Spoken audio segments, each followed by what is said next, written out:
Good afternoon, all.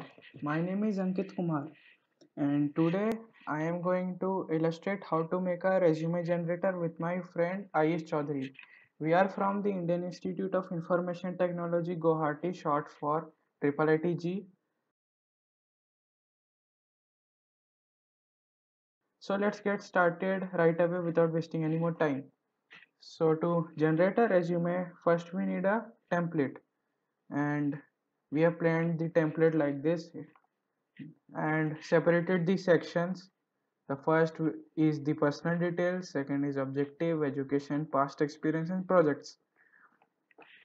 Uh,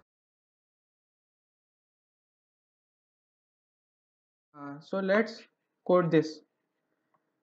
This is the standard HTML template, and first we will make the section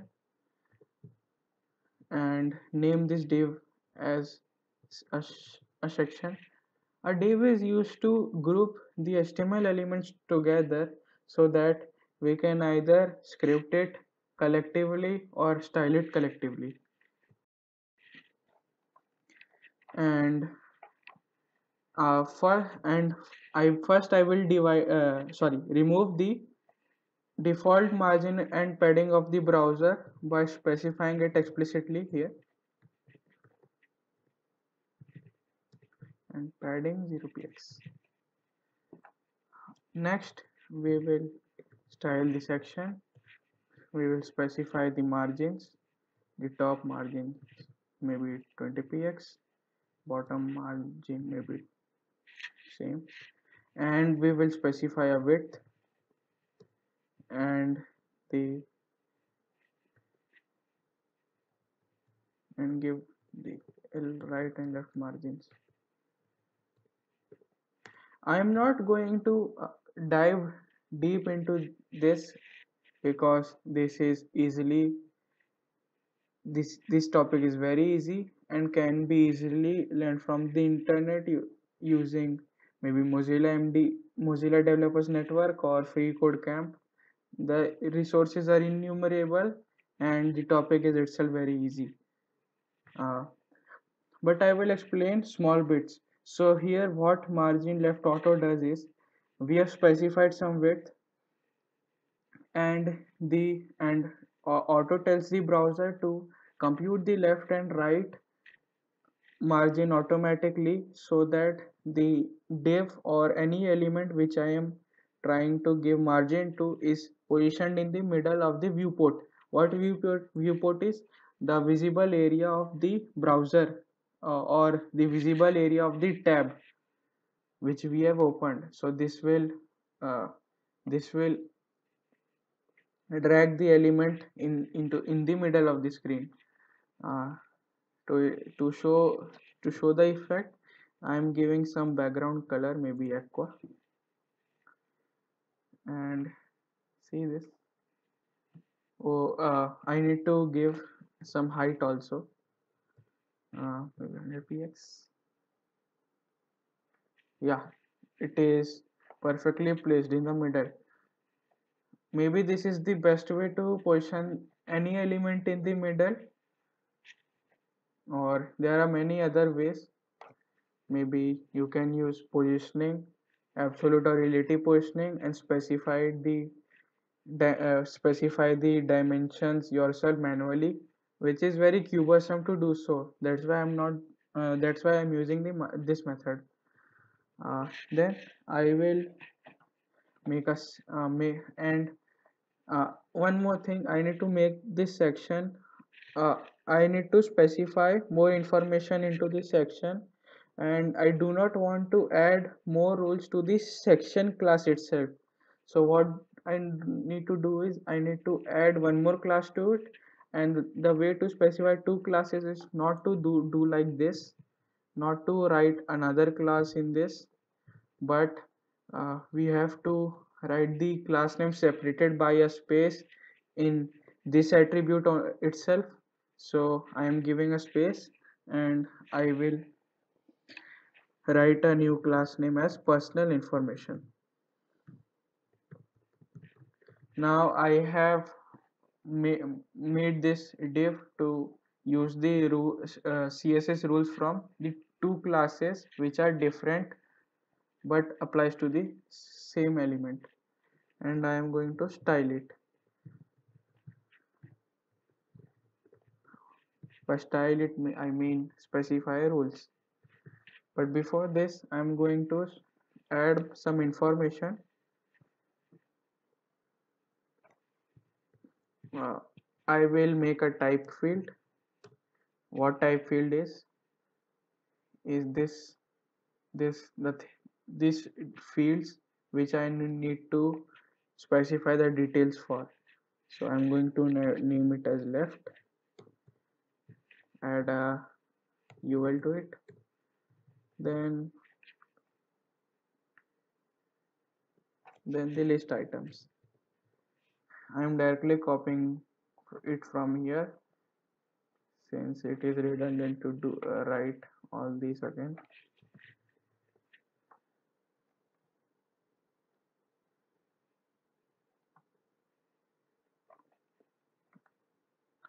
Let me complete this quickly.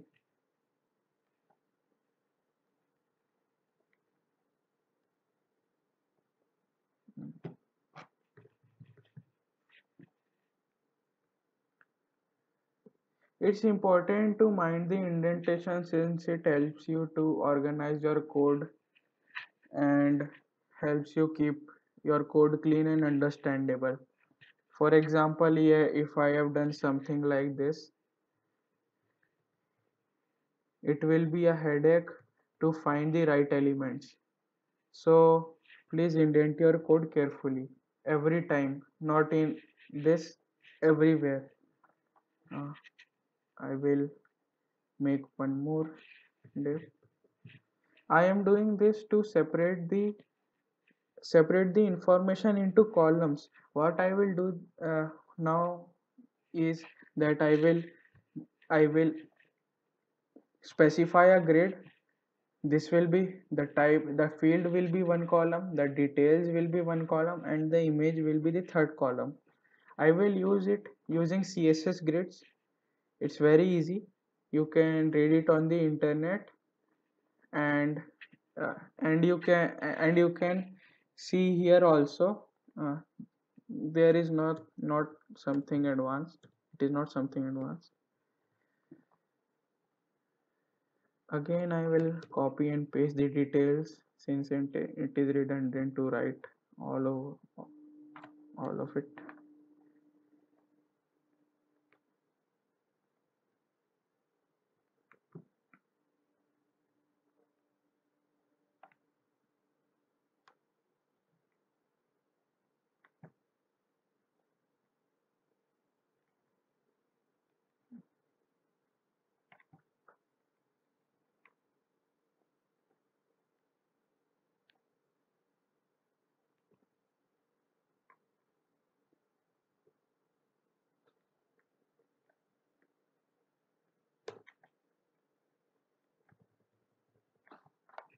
Now I will write the rules, CSS rules.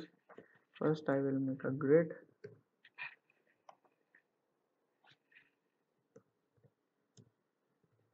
I can make rows using this rule, grid template columns. What I need to do is specify the width of each column and separate all those widths by a space, and and and it will look like something, maybe 20%, 40 and 40. We can change it later if we need to do so, but for now I'm keeping it this. And and the default value of grid template row or grid template column is auto or initial, maybe I forgot. What it does is it sizes according to the area of the elements present inside that column or a row. So I am not going to specify the rule for grid template row separately since it is redundant. I am skipping it. I will write other properties. I will specify I will specify maybe I do not need to specify a height. uh, it's okay. Let's see. Yeah, I'm not specifying any column gap, since I will do it using padding, so I'm not specifying the column gap separately. uh,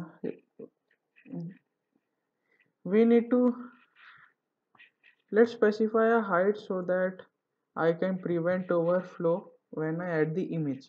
I'm adding at is 350 px, and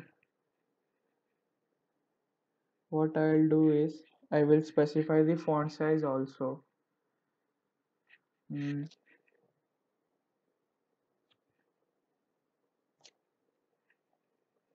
maybe what are the names, left and right? Okay. uh, okay,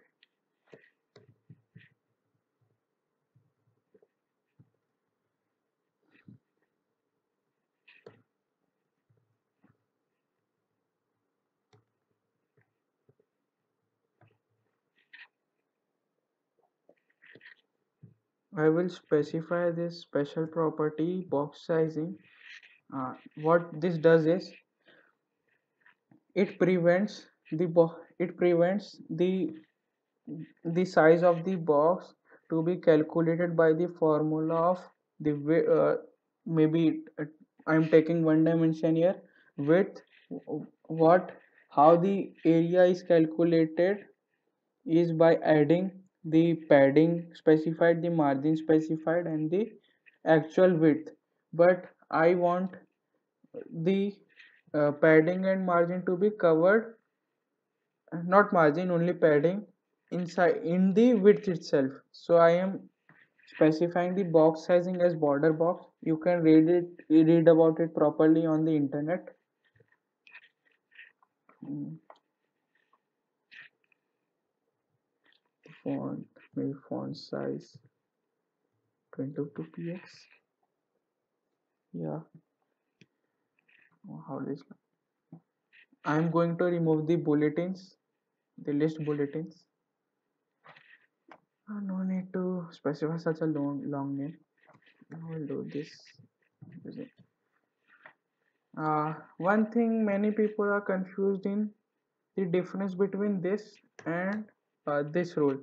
What this does is, this rule does this selector does is, it finds a UL directly, which is the child of the personal information div, or in other words I can say that a UL which comes immediately inside the this div personal information. But since the UL is not immediately inside, it is child of a child. I do not need to use this descendant selector. So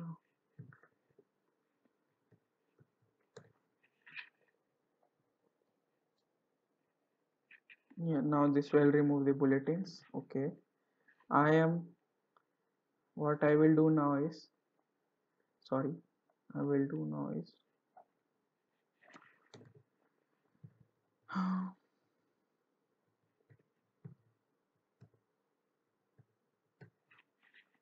I will specify some padding. The one important thing here is I need to specify padding such that the upper heights are same, so that the field and the details don't appear to be misaligned. It can be easily, the ratio can be easily ratio of the top padding can be easily calculated using the unitary method. What padding does it, how padding is calculated? The padding is calculated using the width. If I specify the padding in percent, uh, not if I use pixels, then that is the absolute. If I specify it as 24 px, then the distance will be 24 px. But I will use percentage here, and for percentages, how the padding is calculated, it is the percentage is multiplied by the width of that element. So here, uh, here the I have specified the width as 20 and 40%, which will be part which will be some fraction of the 90% of this personal information. At that 90% the is some fraction of the screen, which is normally 1080 pixels.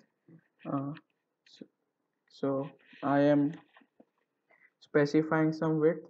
You can easily calculate the ratio as 4% and 2%, or 1 by 2 is the ratio. You can calculate it easily using easily using unitary method. So here is 4%, and I will align the text on the right and give some font weight. What font weight is? It increases the boldness of the letter so that it appears bolder than the higher the number is, the more bold the font appears. So I specified it as 600, and the default maybe look something like 400 or 500. I don't remember exactly. And do the same thing with the right.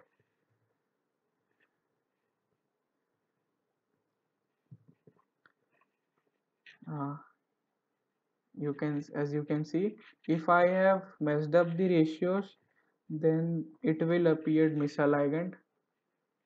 No, it's near maybe 10. It works.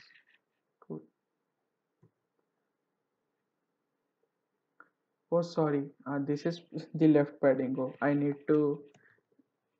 I wanted to. Now this will. Yeah. If I have messed up the ratios, then it the alignment will be incorrect, as you can see.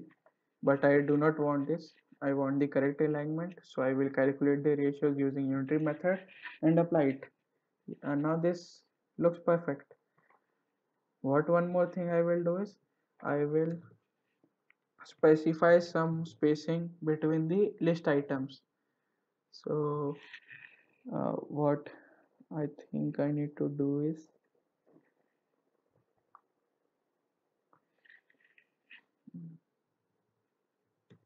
maybe 6px. Yeah, this should appear nice. Yeah, this is looking good.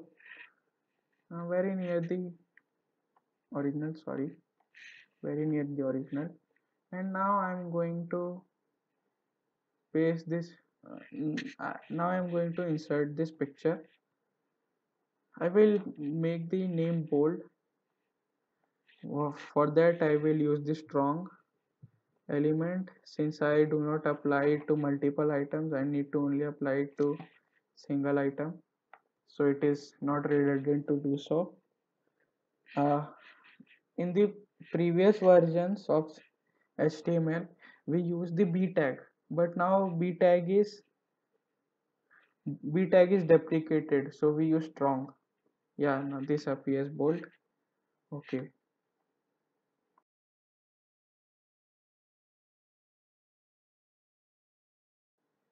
Continuing, now I will insert the image.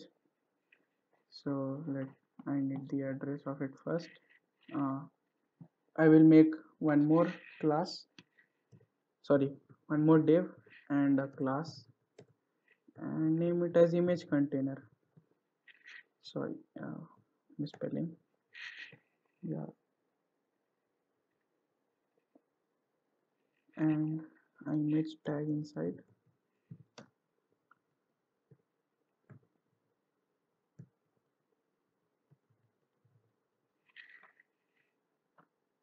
The address is this.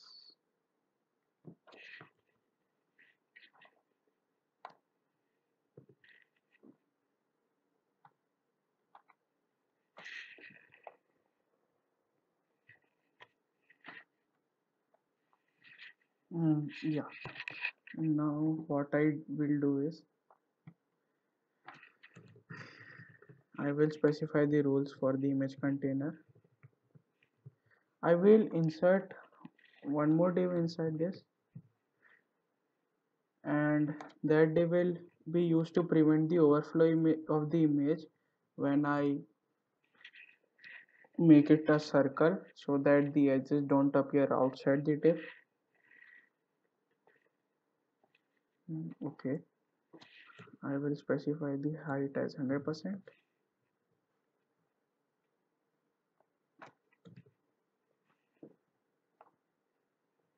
Now the div is immediately inside, so I'm using the descendant selector and I will prevent the overflow. Done. And the full utilization of height and width. Same is the story with the image container. And now I will style the image. I will give the height and width 100%. What this does is this limits the height and width of the image according to the dimensions of the parent element it is placed inside. As you can look for yourself. Yeah, the image is not short. I may let's decrease the height since we do not need yeah, looks nice. Now let's decrease the width also. Yeah, cool. Now I will make the image circular, and how I will do is using the border radius. If I Yeah, now it's a circle and one can insert his or her image inside this. So the first part is done. The only change is with the circle. uh, no no big issue. Now let's move ahead. One more section. I Yeah, section.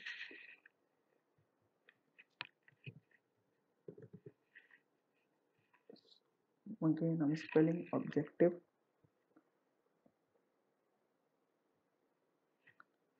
and some paragraph inside it.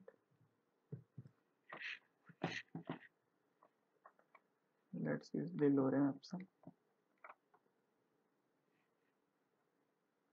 Now all the parts is straightforward. There aren't very hi-fi concepts, so I will just make the video faster. Try to make the video fast enough so that you aren't bored. Okay, I will insert a height h3 and insert the heading here also. Objective.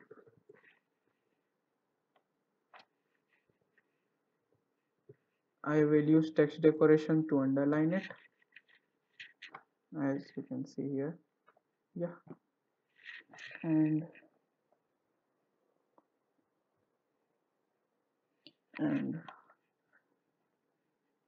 sorry, yeah,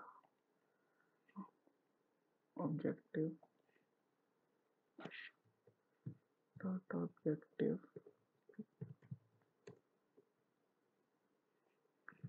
font size.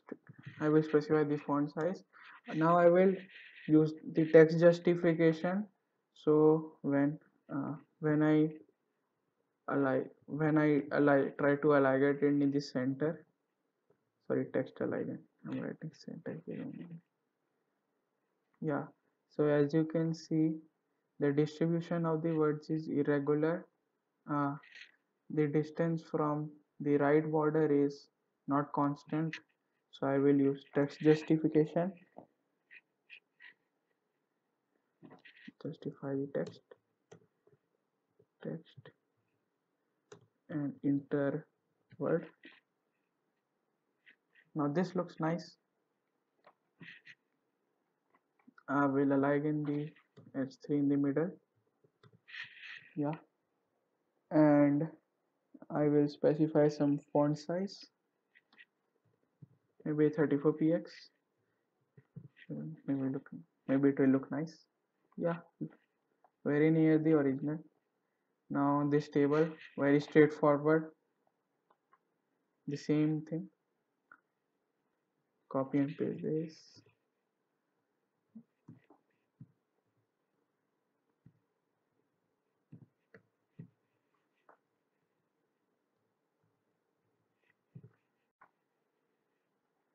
And again a heading, education.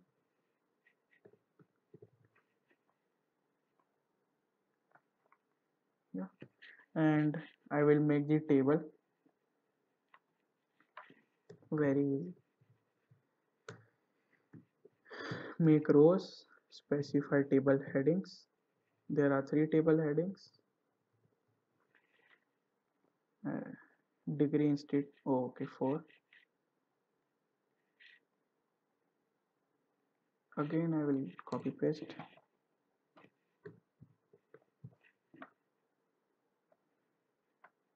The institute name, time duration, and replicate this. Now there are three rows except the heading, not counting the heading. Sorry, uh, table data here.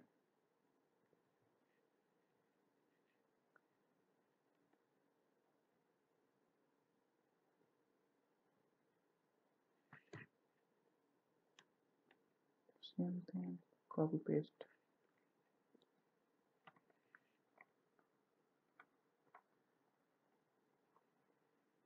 See the table. Now I will style this table.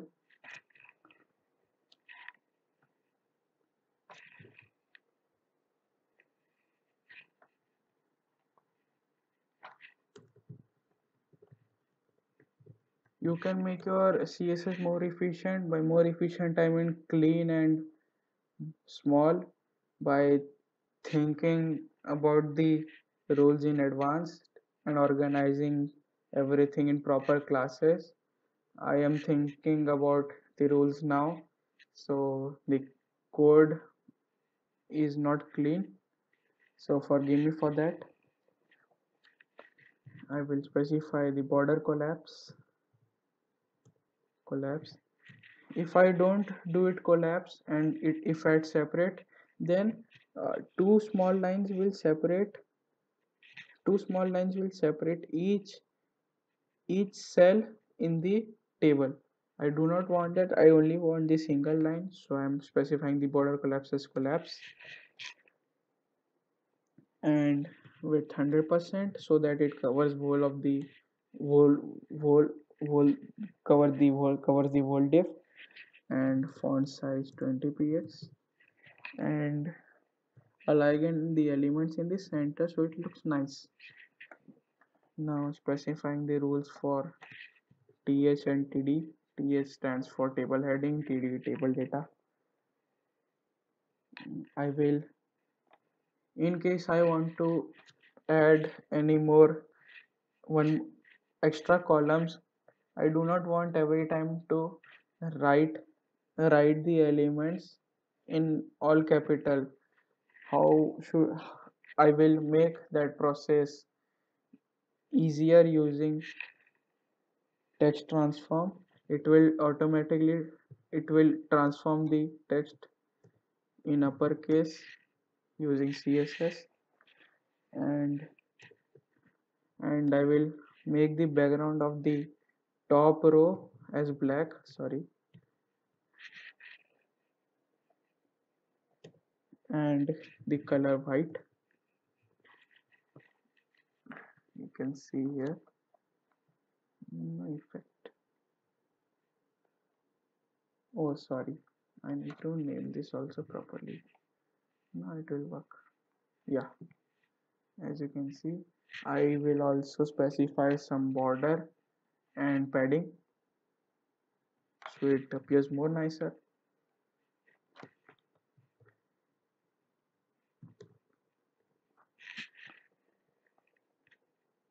I will use the shorthands since I do not want to write the same things on and on again. Solid black. Give some padding 5px. I do not need to give the left and right padding since the text is already aligned in the middle. If that was not the case, then I would have done padding 5, padding some percent. No need now, not doing it.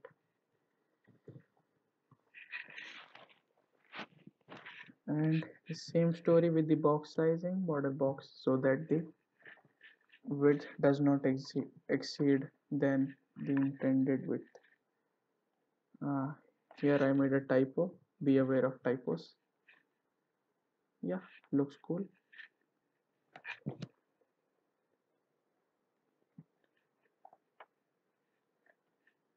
Yeah, now we'll move to this part, past experience. This is also easy. We just need to make a paragraph, a heading, and same story. So I am skipping this part.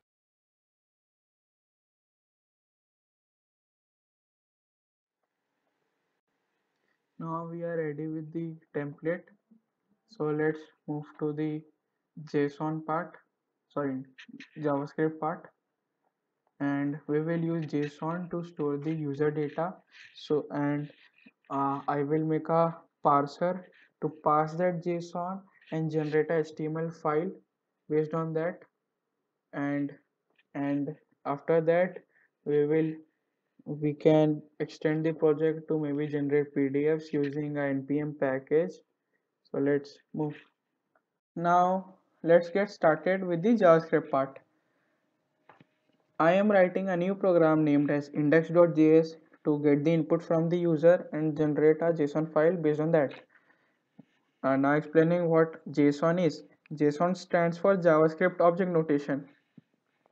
It stores objects basically, and it is mainly used to communicate between server and client. Now I will show you what it looks like. Something like this. You are already familiar with this. This is the JSON object. This is a array named here as data. The array contains all the objects which is served by my server, or here in my case served by my program named as index.js. It contains all the user data. As you can see, it contains the first object, the zeroth indexed object here in this case contains a details object, and it all contains all the other details. What objects in JavaScript are special because if you know data structure algorithms, then you may have heard about hash maps, and the objects in JavaScript are literally hash maps. The, these strings are key, and the value stored in those keys are the key values, and together this makes key value pairs. I can directly access without any searching by simply writing it as if the if for example here I am making another object and naming a property or key as some data. I will store one here, and let's name this object or now to access this object I can write console.log object dot data, skipping all the other part.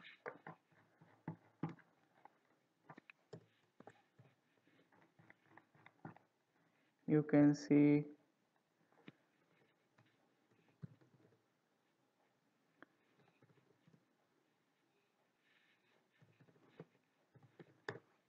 it gives the result as 1. Oh, this is an object and this is the key, and I have asked for the key value of that key. The objects in JavaScript are simply hash maps. So now let's move on to the main part. I am using the use strict directive here to enforce the stricter rules, because JavaScript, the core JavaScript language has many unintended consequences because of earlier loose rules. So I don't want that. That's why I'm using the use strict directive here. You can read more about this on the internet, and it's better to use this directive since it makes your code well organized and clean. I am using a node package here named as prompt sync to take the input from the user. What sync stands for here is synchronous. As Node.js is asynchronous in nature, what asynchronous means, when I take the input from the user, it does not wait for the user to enter the values. It skips and executes the rest of the program, and then after the execution I can there will be some block, not block, the program will be blocked or the program will be completely executed, and then after that I will write the value, write or input the value. But I don't want the program to skip over the code I have written, and I want to execute it in a strictly top to down manner. That's why I am using the prompt sync package. Prompt in this special package, I will explain what it does in shortly. I am I am using the require statement here. Require is a special statement in Node.js. What it does is it takes a string or path of the node module I want to import. You can read more about import or export on the internet. I will import the code here. Not code, I can import a JSON file also, but in this case I am importing a code. The file is that module is named as prompt sync. You can as you can see on the left side that there are some JSON file names as package and package lock. The package.json file is used to provide information about a module. As you can see here, it contains name of the package, the version, description, the script sheet uses, repos, keywords, author, and whatnot. Yeah, based on the name stated in the package.json file, the Node.js require statement imports the code into this program, and then evaluates it, and then stores the relevant things in this variable named prompt. I am using const here since I do not want to uh, mistakenly replace the intended module prompt sync later on. That's why I am using the keyword const here. Now I have made a object here named data. This is the stripped down version of the original JSON file, which is used to make or generate the HTML, since it is very redundant to write the program for whole of this. You can do it yourself. It's very easy. uh, so see here, uh, it the data object contains other objects named details. These all are key value pairs, as I have already said, or hash map, big hash map which contains small hash maps. So this is the object. I have already written this code to because this is very easy. Once I explain, it will be clear to you, and you can do this yourself. uh, for here I need to tell you that there are mainly multiple ways to access the keys in objects. First is using the braces. uh, the you might be familiar with the braces part, since you have used to use you might have used to you might have used it to access the element stored in an array. But in JavaScript, I can use the braces to access the key stored in objects also. What it does is I will need to specify a name and braces, and this brace will contain a string. You know what a string is? Set of characters. It will contain a string. A string will be the name of a key. For example, to access details here, I will type details, and to access the objects in that detail object, I will write one more brace name. If my object was something like this, suppose, then I can then I can object key, then I can directly access it using the period operator, which you might have already used in languages like C++, where you access the data elements of a struct or class using the period operator. Here I can access it like this: data.obj. The braces part is more powerful, since it also allows you to store names like this, which contain spaces or all any type of weird characters. So this is the method to access objects, sorry, keys. And here I am asking for the details. Now comes the part of the prompt. There is a function in prompt which you might have already seen a similar construct in Python language.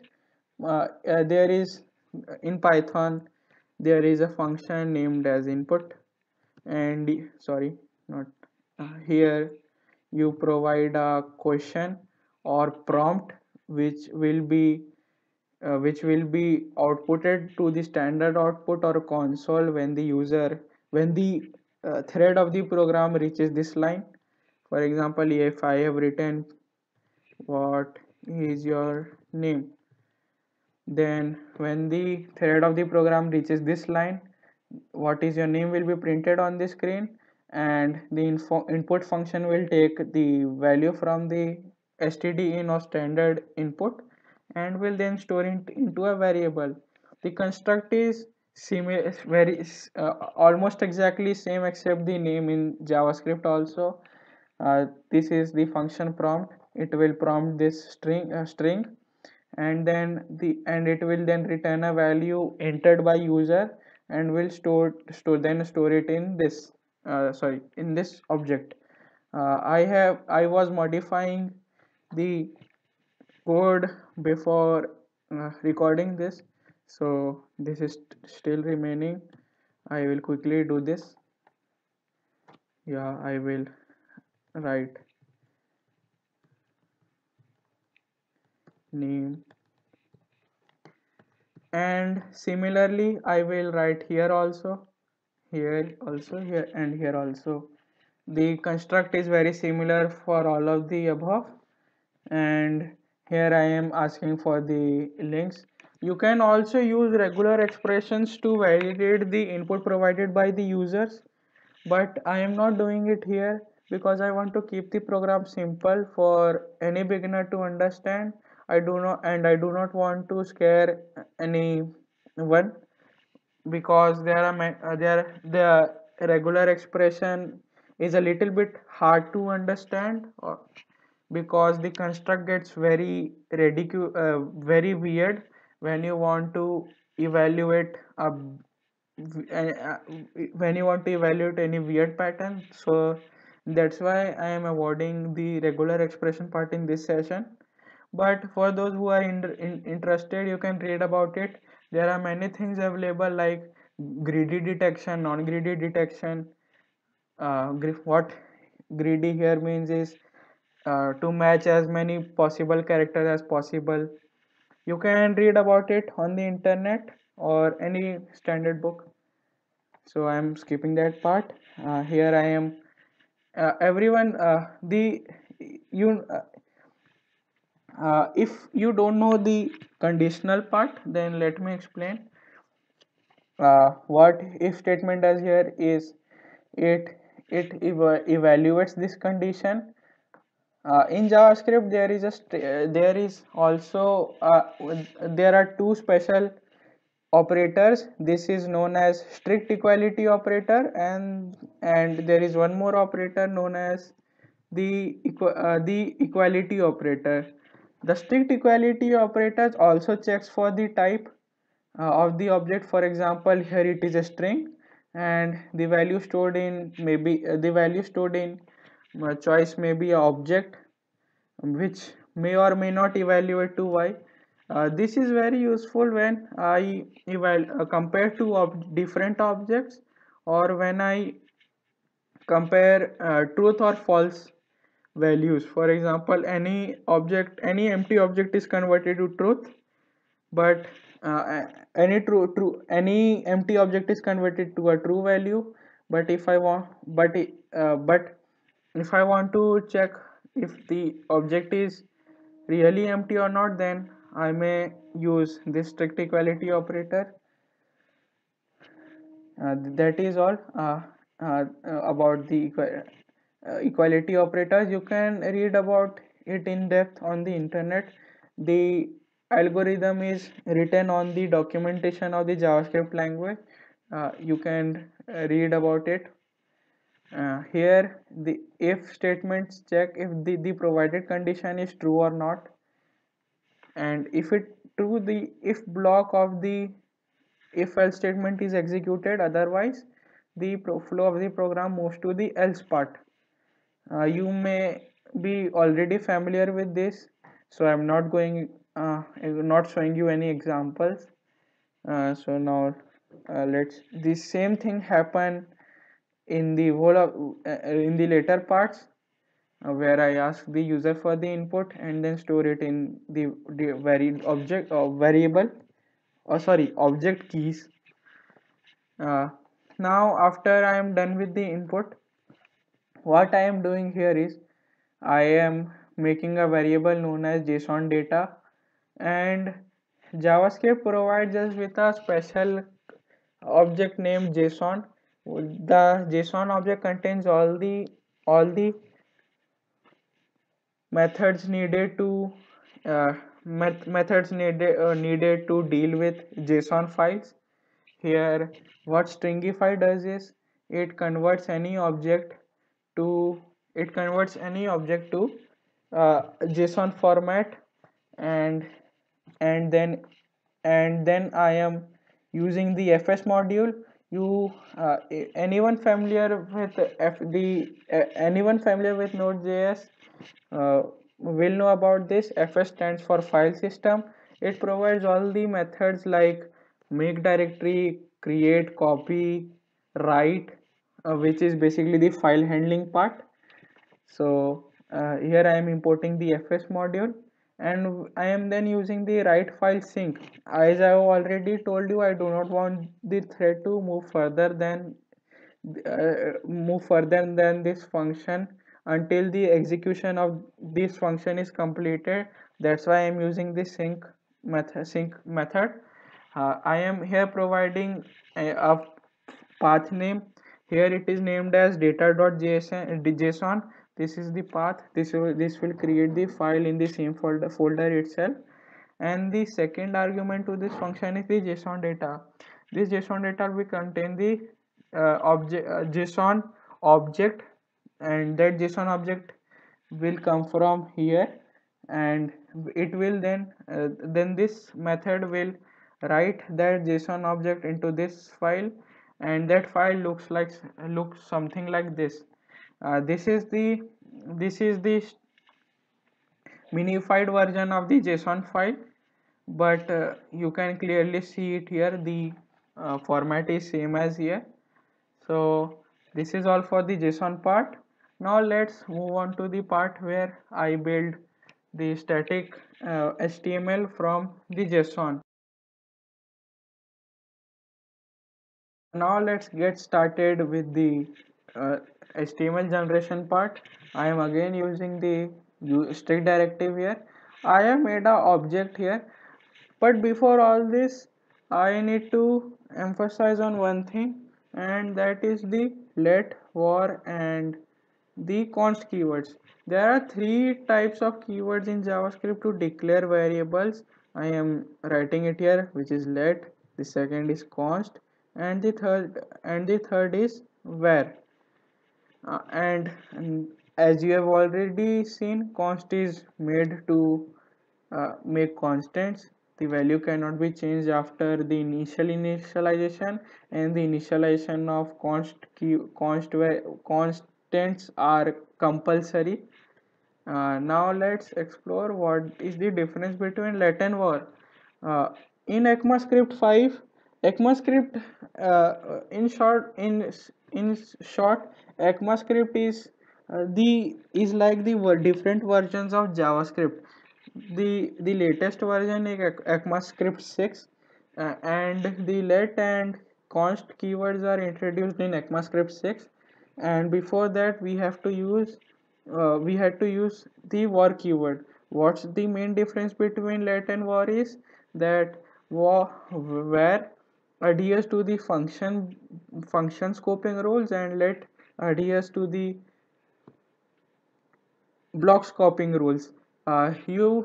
You may have already known about block scoping rules, since it is the default scoping, not default, it is the only scoping rule used in languages like C, C++, or Java. So illustrating example. For example, if I use let here, I have made a variable named a and a variable named 2. A and with a value 2. If I print the value of a, then I will get the result as 1. But whereas if I will output the value of a here, I will get the value as 2. Yes, it is very simple. So let's see what varies. And again, one more thing, if I output the value here, the value will be 1, obviously, since the a is confined to this block. But if I have used var, then the things will be not so simple. What actually happens is the value will be here is a, the value will be 2 here, and the value here will be 2. So this phenomenon is known as hoisting. Hoisting is an informal name but is very popular, so you can search about it on the internet. What hoisting does is there are two phases in JavaScript. The first is the memory creation phase and the second is the code execution phase. So when the JavaScript interpreter skims through your code, when it will see the uh, a variable, what it does is it will assign a name to a memory location, and that name is a, and it will store 1 at that location, and when this value will come, it will store 2 at that same location, because the a here, a refers to the same memory location as the a here. So what it appears is like the declaration or the definition of the variable here is moved to the top, and this is assigned to, and if I access it here, I will get 2. And since the memory location was being, the memory locations being referred to was same, the value here is also 2. So the where keyword in JavaScript does not follow block scoping. So basically these blocks are useless until and unless I make a function block. This is a function named fun, and if I do the same thing here, then it will be different. I will get the value as if this was 2, then this is 2, and here I will get 1 and this is 2. So the main thing here is where is used, where uses block scoping, function scoping rules, and let uses block scoping rules. You may read about the concept of hosting, and as I have already stated, it is simply the abstract movement of the what do I mean by abstract is that the very declaration of the variable appears to move forward, but actually does not. The main thing responsible, or the main culprit here, is the memory creation phase of the interpreter. You can read about hosting on the internet. It's a very interesting concept, so let's move ahead. I have provided this information so this may prove useful to the beginner, since this is the most misunderstood part of the program, and that's why JavaScript is very infamous. So I have told you about this. Now, moving to the main thing here. This is a function builder. What it does is it takes a argument named as JSON data. JSON data here is, JSON data contains a path, and the program will look at that path to get the JSON data from there, and then will use that data to build the static HTML file. Here, those who are familiar with the Unix or Linux operating system may know about this, and especially those who have dealt with the environment variables part, or may have played with the console or simply bash in Linux, not console shell. Here what I am doing is, this is a small cosmetic aspect, but it does make a program interest a little bit more aesthetically appealing, so I am telling you this. What this does is, what this special sequence does is that it specifies the color for this string to be printed here. You may have already seen this construct in C language, the C language, where it is not it is very different, but the construct is similar, where I have to specify the type here, %d for integers, %s for strings. So what this sequence does is, it starts the printing of characters from here as this color. This here is yellow, this color here is yellow, and %s specifies the string, and uh, and this special sequence returns the string to the default color of the console, since I do not want to change the color of other commands which I may type later on. So to restore the default color, this sequence restores the default color, and this starts the printing of printing of the characters in yellow color. uh, this is this this is this is not concerned with any functionality. This is just to make the program aesthetically appealing.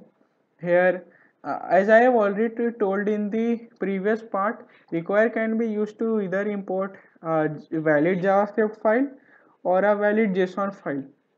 JSON is also a JavaScript. JSON is basically a JavaScript object, just the JavaScript object stripping all the JavaScript things.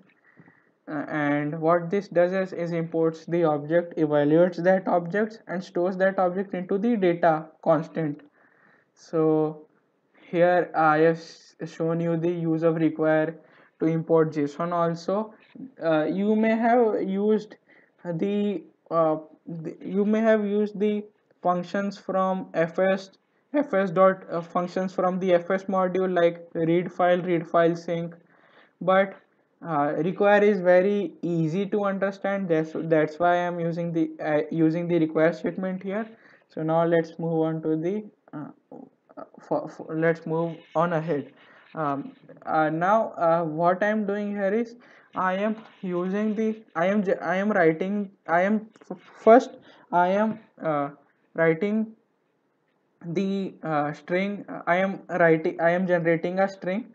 The string will contain whole of the HTML code, and that will be stored in the content variable. as you can see, I have used a special character here, which is the back comma. I don't know the proper name, uh, but it does appear like a back comma. There are three ways to specify strings in comma. The first is the double quotes, the second is the single quotes, and introduced in ECMAScript 6 is the back commas. Why there are two types of strings? Because generally, because when JavaScript was made, it was made to made in what is what made to the main motive of JavaScript was to script the front end or the HTML of the sites, but it evolved slowly to move slow evolved slowly and expanded away from the sorry, not away, but expanded to be evolved to be more than just a scripting language, and is now the most popular language. So uh, what the original intent to include these two type of codes was to, for example, there are class names, like if I wanted to specify class name, I will do something like this. So to avoid to avoid the things like this where I have to repeatedly use the escape character to specify the name, uh, two different types of codes was used. You may have already studied about this, so not going in detail. uh, in ECMAScript 6, this special type of uh, string specific this special type is introduced. This is known as template string literal. It is used to specify a template of the string. For example, if I have used the traditional double or single quotes, I would have written a string like this. For example, the for example the value of pi is, then to concatenate I had to use plus, and I've written 3.141.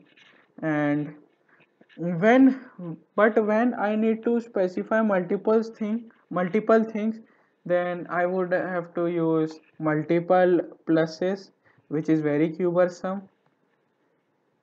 And so to avoid this, template string literals was introduced.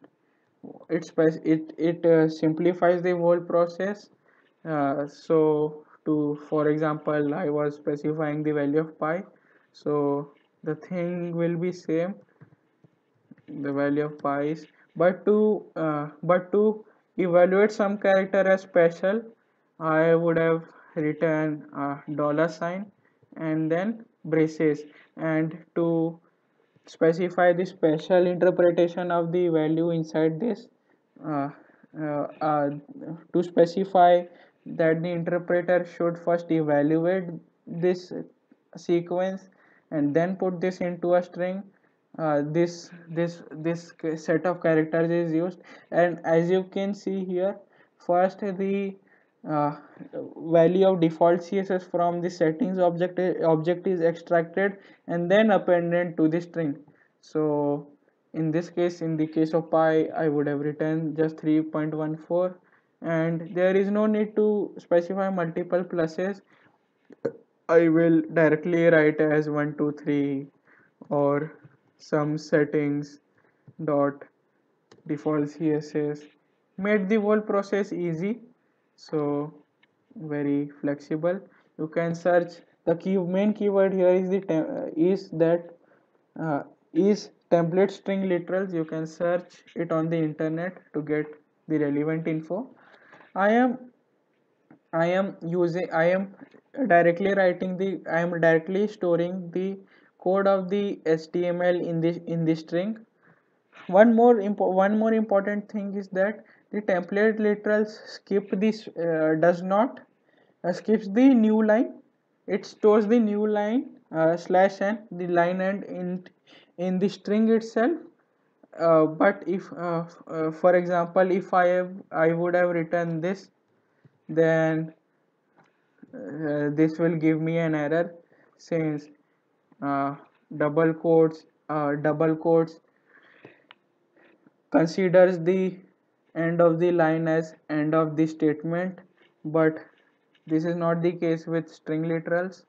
So this would have given me something like this. I can store string separated by new line, as you can see, and I am directly writing the code. We we can use better we can use some npm module, or uh, go into frameworks like Vue, Angular, or React, and directly modify the components there and generate HTML based on that. But that would have been a little advanced, and to keep the session easy to follow up, and to keep the session beginner friendly, I am using I am directly storing the code as a string, and not modifying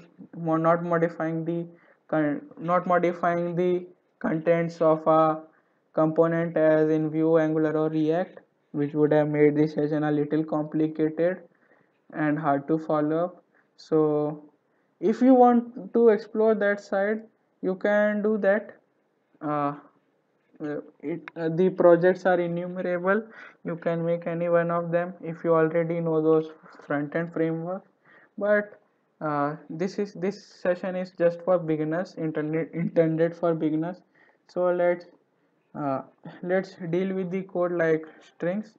Here I have made 4 functions: write personal information, write education, and write as you can see, write past experience projects. What this function does is, let's skip to the main part. This The HTML we have written previously, I'm using that HTML as it is here. I have appended the I have appended the classes and divs here. One more thing I would like to emphasize is that, uh, let's make a different file for our experiment. If I would have made suppose a string like this, uh, I want to explain call by value and call by reference in JavaScript. Suppose this is my string, and I want to append something to my string. I would have used this ABCDEFGH, and if I have printed the string, then I will simply get ABCDEFGH, as you can see. Just a second. Yeah, but if I have specified, I have made a function, suppose string append, and pass the variable to this function, and then would have done this, then the output would be just ABCD. As yeah, this happens because of the working, how this happens because how JavaScript works. I am showing it on Paint here. What happens here is, when I suppose there is a string, when I have stored ABCD in it, it stores to a memory location where that string is stored, A, B, C, and D. And when I appended the EFGH part without a function, it was directly inserted here. But when I passed this string to a function, another copy of this is made, another string is made. Let's mark it as string prime, and that new variable would have pointed to this memory location, and when I modified this variable inside the function like this, what I am really doing here is this. So what happens is that the str prime points to a new memory location where the content is the previous value of str prime plus the new string efgh. First, this string prime contained the reference of the old object, but when I assigned str prime plus efgh, then a new memory location was allocated, and the str prime was will point to this new memory location. So this is how point call by reference and call by value works in JavaScript. Those who have understood the concept of pointers in C, C++ completely and properly can easily understand this, and those who do not, I recommend to go in depth about pointers. And the same thing is recurs everywhere. The same thing is in Java, the same thing is in C++, the same is thing is in Python. So please understand this very carefully. So now moving on to the next part. We're done with the experiment. That's why I have written content equal to instead of just this, because now the content which is passed to the function now points to a different memory location. So now let's go to the code. Here I am the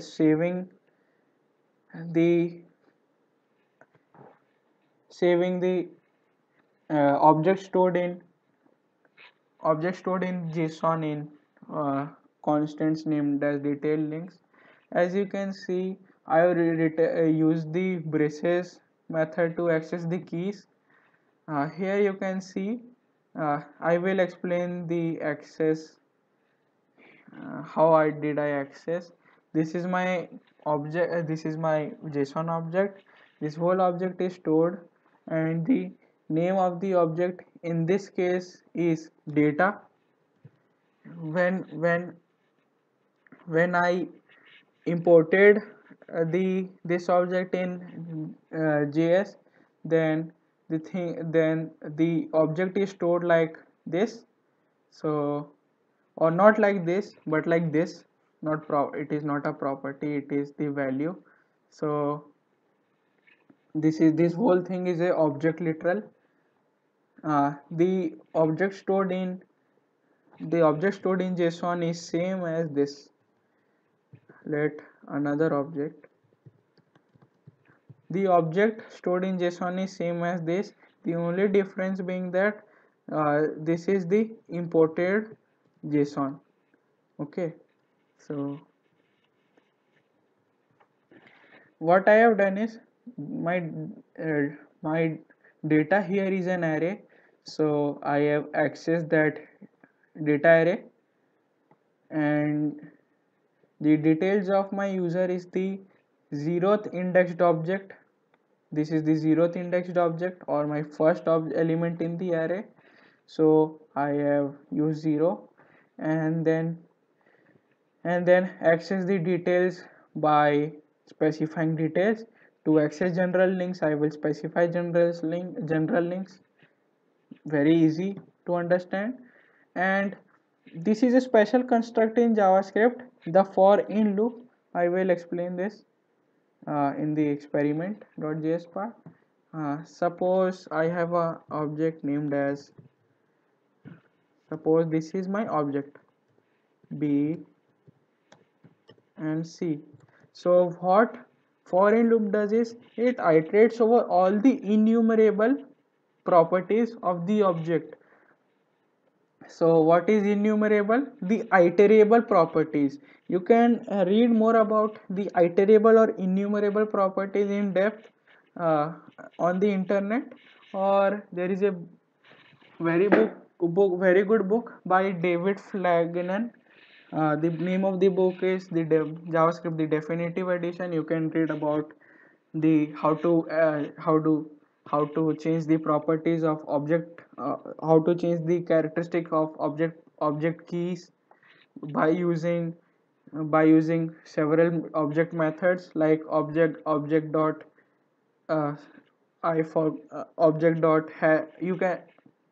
I have made a mistake previously. Not I did not meant iterable. I meant innumerable. What innumerable? The definition of innumerable is more mathematical in nature. The definition is the values for which a exact one-to-one correspondence to a set of integers can be obtained. So as I said, the objects in JavaScript are hash maps. So there is a function which converts those keys to some integer values. So the key should be should be such that it can be converted to a set of integers, and we can iterate over that. So again so suppose if the function was something like value mod 26. You should know what is a mod. It gives the remainder of the division when suppose m, we need to know m mod n.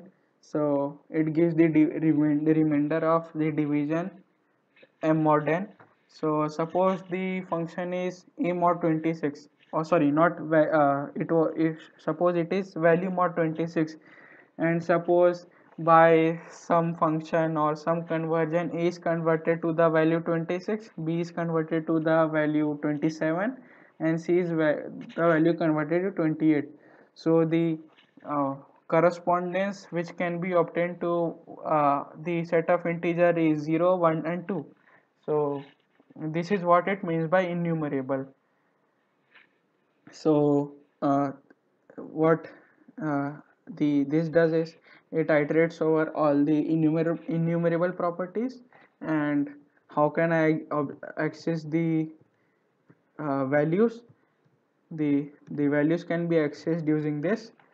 The braces, as I've already said, it takes a string and returns the value of the of and it returns the value of the key which corresponds to that string. So you can see we get 1 2 3. And there is one more for loop in JavaScript introduced in ECMAScript 5, which is the for off loop. What this Suppose if I do this on this object, then I will get a okay, no problem, no issues. What would have happened is the property names are not iterable. That means I cannot increment from the first property name to the second and so on, because the hashing function may have given the remainders in a non-continuous fashion. So the property names are not iterable. So changing this, if I do this in an array, suppose 1 2 3, then we have got the values like we would have got the values like, yeah, because uh, arrays in JavaScript, arrays are also objects in essence. The only thing that differentiates a JavaScript array from a normal object literal is that the JavaScript array has a special property named as object dot length. Sorry, the object dot length, which increases as I increase the size, which decreases as I remove the elements. So this is the only property which differentiates the normal object literal and JavaScript array. And obviously there are many functions like reduce, filter available for array object, but we do not need to know that now because all of it can be written by yourself, but it's very convenient to know them. So you should explore on your own what those different methods are. So now getting back to the main topic, I will iterate over all the enumerable properties stored in this object, which is the details, which is the details object, and those enumerable properties are name, phone number, email, and gender. So what this will do is it will make a li, and based on that li, it will insert uh, the property names, and it can be seen as follows. I am printing the result here. Content as of after the appending of, sorry, first I need to change the, sorry, I need to change the path name. Just a second. Yeah, now we are good to go.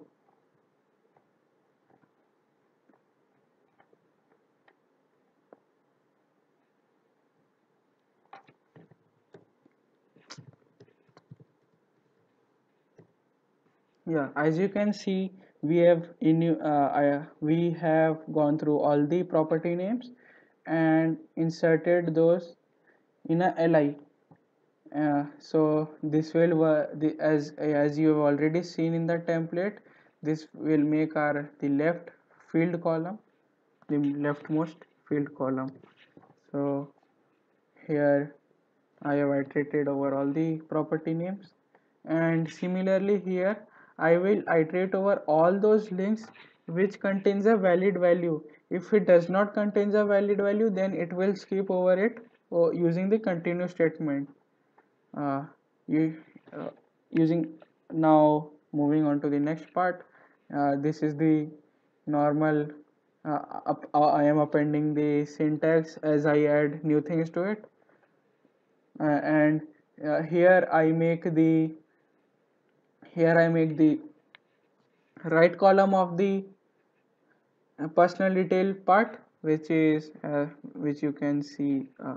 Make the middle column, which is this. I append the required details. I add the required details using, as I have already shown you, the braces, and using the template literals. Why I am giving so space?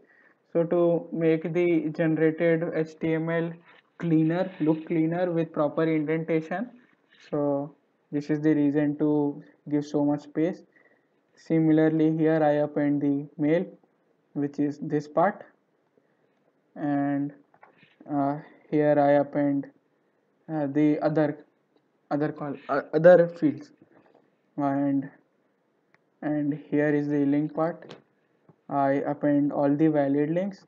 If the links is empty, I skip over it, and here I add the image and all the ending divs, closing divs, and then the objective, and the content returns to here. And similarly, I write the education, past experience, and projects. There isn't anything special. And similarly for this, the HTML is written as was dealt with in this part. The next is I add all the closing divs, the closing body, the closing HTML div, and now uh, the same. And now come to the and now let's come to the file handling part. What I do here is using the mkdir sync. As I already told you, the reason of sync is that I do not want to go ahead of this line, because here without any directory I cannot go inside that directory. So first I need to wait for that directory to be made. That's why I used it sync. If this was not the case, then the interpreter would have moved ahead of this line and would have gone there and tried to look for that folder, and if there was not folder, then it would have generated an error. But I have eliminated that possibility by using this sync method. You can do achieve the similar functionality using the promises await async. That is some advanced stuff. You can, those who are interested can read about it. This session is basically to introduce what Node.js can do, so we are not going into advanced stuff. So let's focus on the basics only.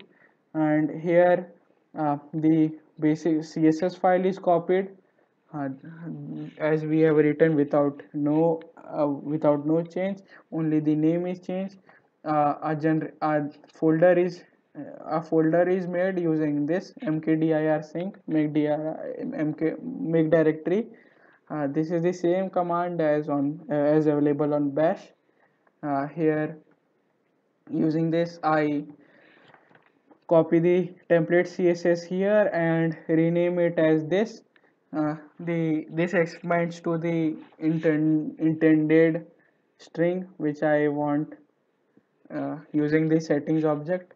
And the special thing about this copy file sync is that it contains this object and a callback function. A callback function is basically just a function which is called after the completion of the this function, and and mostly it is intended to do the stuff which is required afterwards, or just to handle errors. But instead of the callback function, I have tried to handle the errors in the try catch block, because in the try catch block, because I need to uh, because there is one more thing that I forgot to mention is that the special object here which has a property named recursive.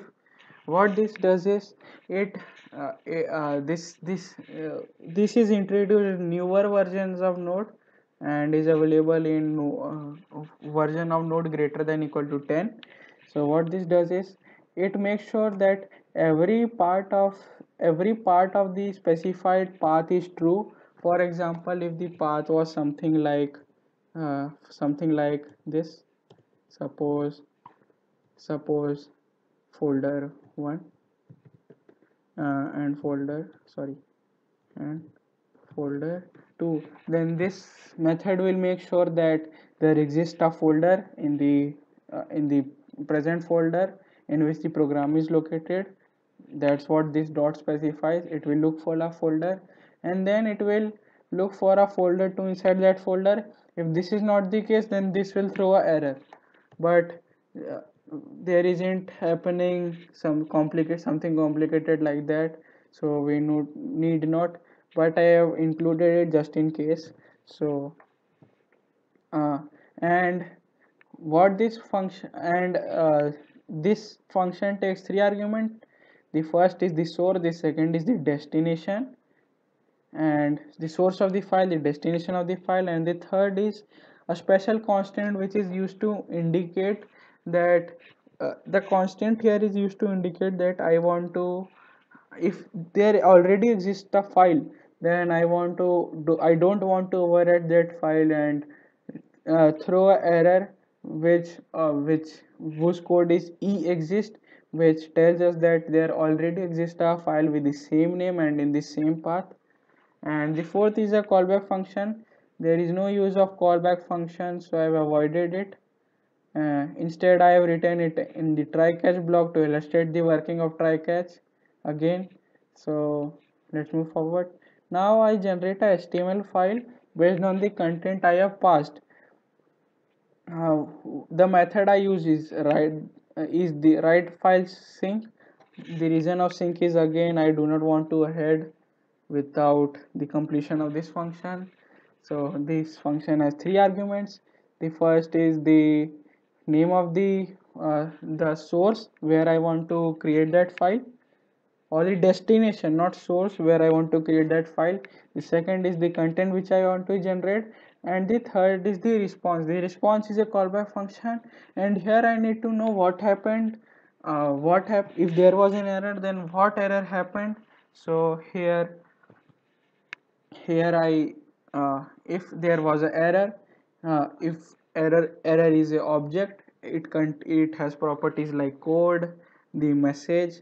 So if error is a valid object, then show that there is a error, uh, show error message, and I will reattempt, the program will reattempt to create that file, using uh, using a while loop, or basically it is a recursion, not while. I have not included while. It will again call this function until the file has been created, but that will happen rarely, since write file sync does is it overwrites the file if it is already there, and if there was no folder with the above mentioned name, then it would have shown the error here only. So we need not worry about the error so much, because it will not happen. uh, it will happen only in the case if the script does not have enough permission, which will result in the error code EPERM, which stands for error permission. But we need not worry about that now. So print a success message, and and and there is also a try catch block.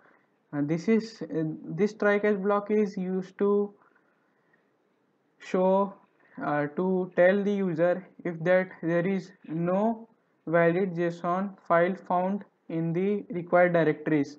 So what this will does is, if the error code is module not found, then it will throw a message that please provide the data. Otherwise, if the error is something else, then it will show that error, because it may vary, and we need not handle every error, uh, because the our program is not so much crucial to the system. So the termination can be handled easily without any consequences. And the finally catch block, which greets you. And this is all for the build function. If all the other functions are like something like this similar. Here I check if the past experience is empty or not. If the user does not have any past experience, then that section is skipped. And similarly with the project part, the code will be exactly same. The main thing you only need to is to understand the flow of the program, and that's it. Using this, we can generate our HTML file. What I'll do is I will write node builder.js. It will print a message. Thus the required CSS files was already there, so it showed the message that it is already there. And that's it. Now we have our generated HTML file, which will look exactly as intended. And that's it for the HTML generation part. Moving on to the backend part of the project, we will first see what different packages we will use in this particular project. So the first package what we are going to use is called HTML to PDF, which is going to convert our HTML resume to a PDF file. So first, so let's start our project. We will open this with VS Code. So to begin a node project, we have to first initialize it. To do that, we will use npm init.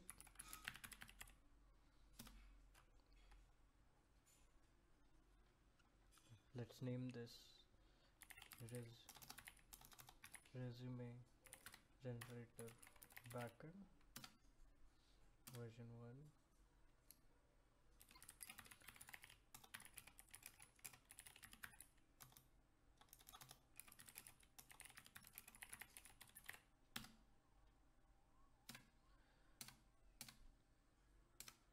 Let's get this over with. Yes. And so as you can see, it has created a package.json file. This is the entry point to our project, and the main file which we are going to write in, it will be called index.js. Before we create our file, let's download the package. So we will use this. We will add a parameter called save, which will add this in the main project as well, and not only in developer mode. Let's create our index.js file. Let's begin coding our index.js file. First we will import the package we just added to this. We'll make it a constant object. Let's name it HTML to PDF. Require it.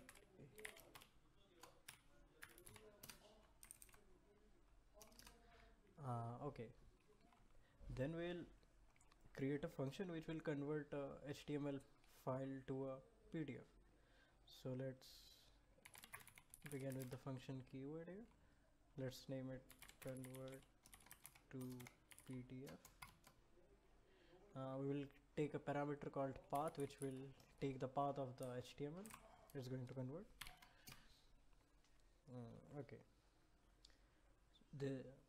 Our HTML to PDF object has a method called convert HTML file, which is a simple method which we are going to use to convert it.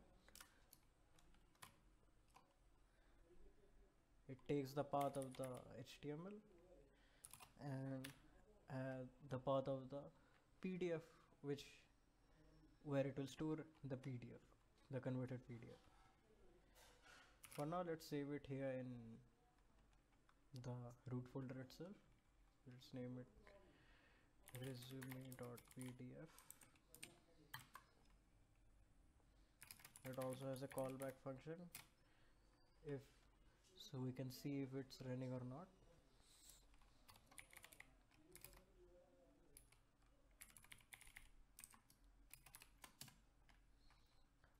If there is any error, we throw the error, and if success, let's for now console.log it in.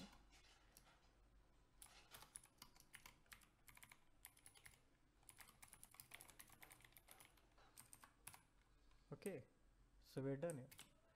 Let's test our program. To test it, I've placed a simple resume.html here, which was created earlier. Okay, so I will just call this function convert to PDF, specify the path, so resume.html as it's in the root folder itself. Let's run it using node.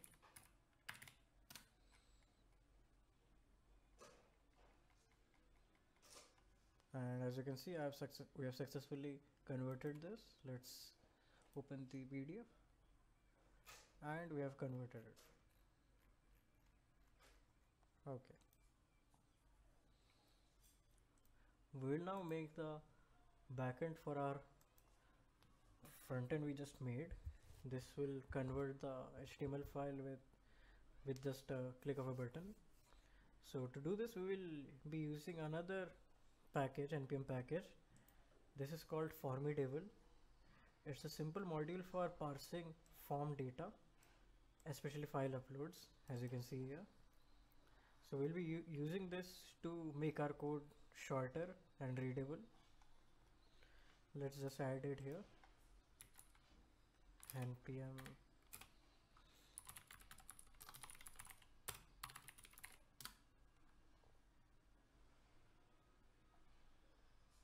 Okay, let's import it here.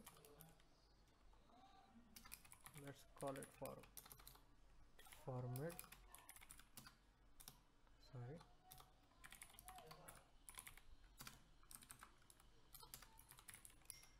We will also need some default packages.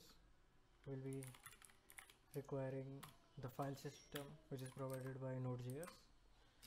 We will also require HTTP package, which will be used to create our server.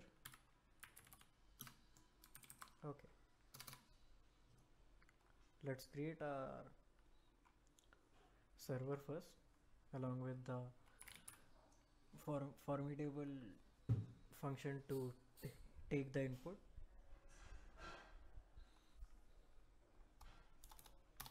Okay, so first we will take this HTML file and parse it through our server to make it visible on the browser.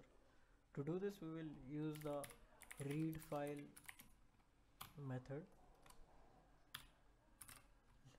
This takes the input of the file.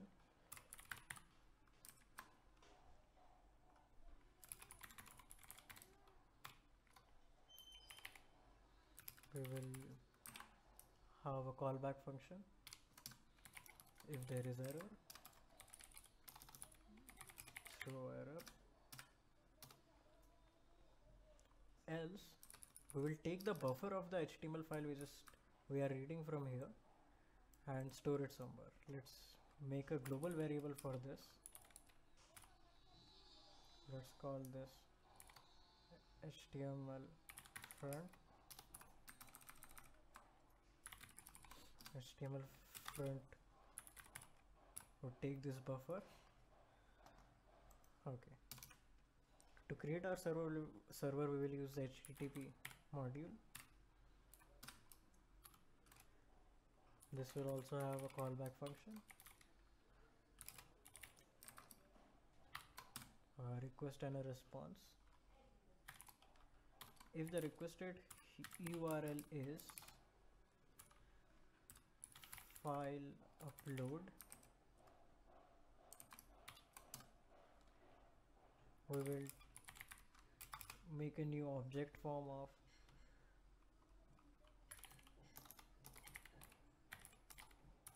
format.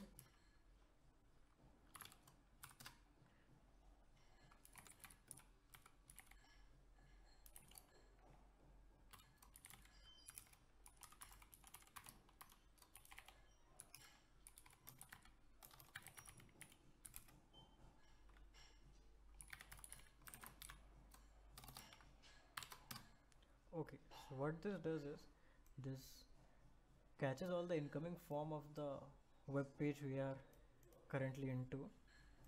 This will parse that form into the information the formidable module needs. Let's take the path of the file which you are uploading. Let's name this old path. This would be the file to upload name.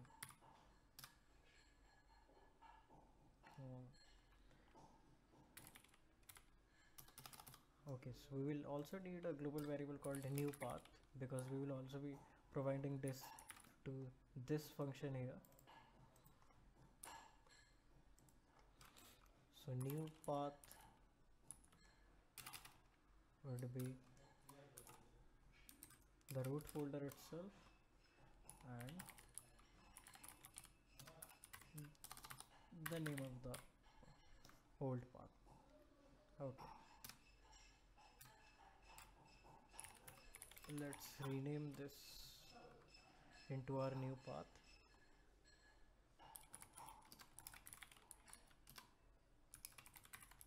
Also a callback function here to through our errors.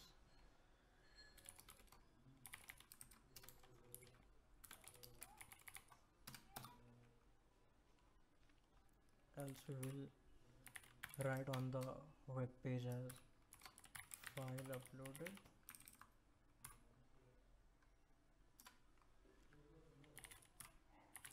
we will end the response, and we are done here. We need to convert our HTML also, as this function is currently only taking the HTML file and just storing it in the new path, which is the root folder itself. To convert this, we will simply call this function here, convert to PDF.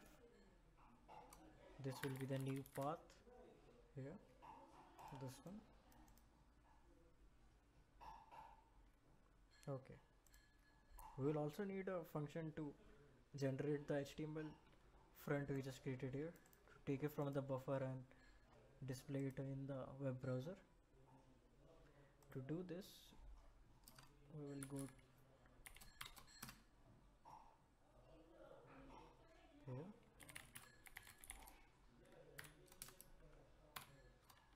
we will give it a status code of 200, as it is a general status code for correct response. Content type would be text or HTML.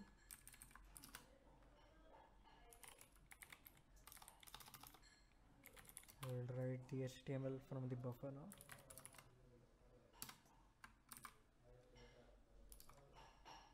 And we will return this. That's it. Let's test our code now. So now we are done with this session. Now we are giving you a problem statement to make yourself comfortable with the Node.js part. What you need to do is you need to write a program to arrange the file according to their extensions in separate folders. For example, a file with extension .pdf will go into a folder named as pdf. HTML file will go into the folder HTML, and so on. You need to do this for all the files present in a directory. The only thing you require is JavaScript and Node.js. You can use the documentation. I will quickly show you how to use the documentation.